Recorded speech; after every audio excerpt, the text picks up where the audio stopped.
একদিনের ফোঁস করা পানিকে ইনশাআল্লাহ কেউ যেন ফোঁস করা পানি দিয়ে আমাদের মূল্যবান মতামত ধোঁকা দিয়ে কারো কাছ থেকে নিতে না পারে, সজাগ থাকতে হবে।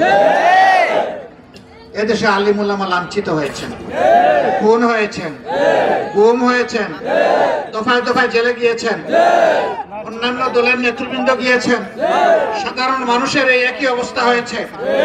আমরা এই সব কিছুর অবসান চাই। এর অবসানের জন্য কোরআনের আইন অপরিহার্য। বাইরে কোনো আইনে দেশ আর চলবে না।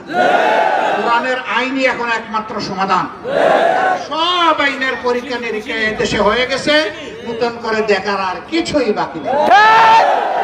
এখন আমরা আল্লাহর কোরআনের বুকে ফিরে যেতে চাই, নিজেদের বুকে কোরআনকে জড়িয়ে ধরতে চাই, এই কোরআন নিয়ে বাঁচতে চাই, এই কোরআন নিয়ে দুনিয়া ত্যাগ করতে চাই, বুকে নিয়ে আল্লাহর সামনে দাঁড়াতে চাই।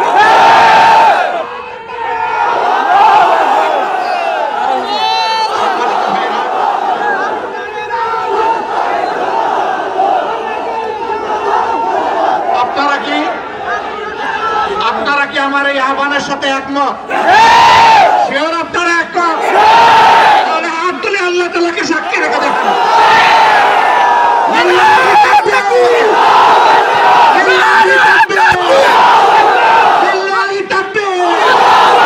আসসালামু আলাইকুম ওয়া রাহমাতুল্লাহ।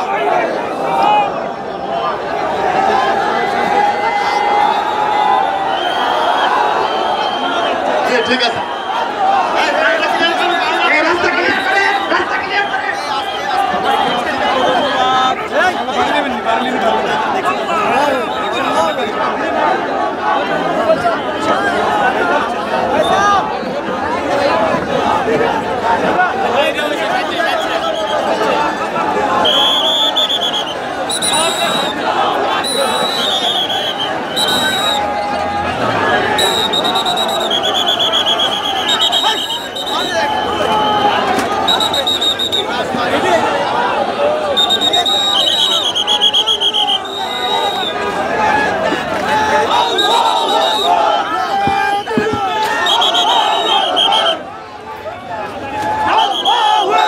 রাস্তা ক্লিয়ার করে দেওয়ার জন্য আমি দক্ষিণ দিকে বাইরেকে অনুরোধ করবো, মধ্যখানে যারা দাঁড়িয়েছেন পিছনের গাড়িগুলো ক্লিয়ার করে দিন, প্লিজ রাস্তা খালি করে দেন।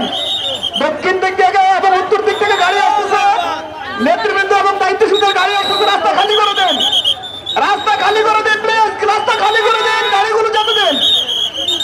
সকলকে অনুরোধ করছি রাস্তা ক্লিয়ার করে দিন, গাড়িগুলো যেতে দেন।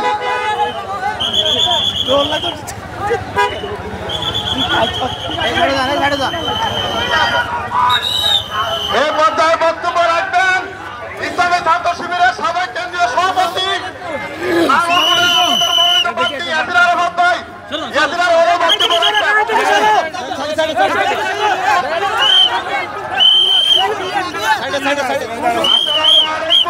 ক্লিয়ার